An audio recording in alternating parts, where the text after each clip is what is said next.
Okay, hi everybody. As you know, sometimes I pop in and have a bit of a chat about respectful relationships, and we thought we might keep this going while we're working online stuff.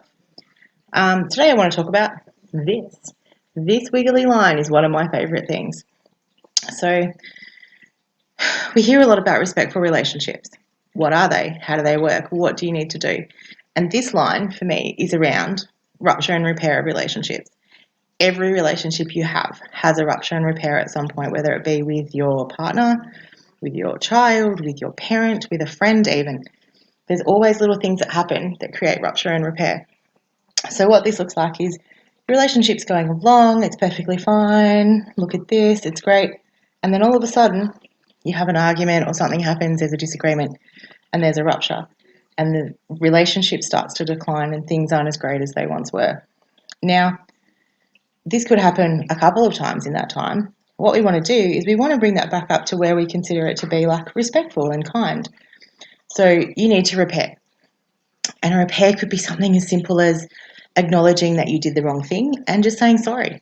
It might be an action. It can't just be sorry and then a repeat of the whole thing all over again. So once you've done the repair, you start to move back up this line, the relationship's going really, really well, and then all of a sudden something happens and you've got another rupture. And this is how a relationship will work along the way. Repairing a rupture could be as simple as, like I said, saying sorry. But it might need you to say sorry and then not to do that behaviour or that action again.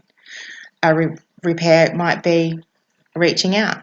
Sometimes the relationship curve doesn't look like this. Sometimes it might look a little bit different. It might look like, it might look like this. So if it looks like this, that's because it's been going along great. There's been a little rupture in the relationship. That person has acknowledged that there's something going on. They might need to talk about it. They've opened communication. They've talked about it respectfully. And they've made that repair. And we're moving back up and we're doing this. Now, in saying that, you may even have one that looks like this. And that's got really, like this one, really big dips because there's lots of little ruptures happening and there's been no repair along the way.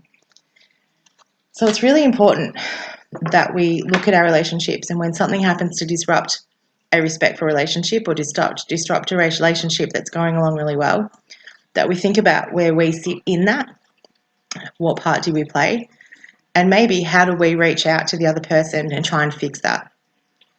It might be fixing it takes a little while. You might have to do a lot of repair work depending on what the problem was in the first place. And it might be that both parties need to do the repair work. This isn't always just on you. It might be that you start the repair work and then they come to the party as well. And everything about relationships is a compromise. But there has to be equal compromise on both sides. So that's a bit of a, snapshot into rupture and repair on relationships. The next time you have an argument with somebody, instead of letting it get to that point that it's more and more and more, maybe think about, can you actually make any kind of repair? Can you help work towards a better relationship with that person? And I guess I will see you again next time.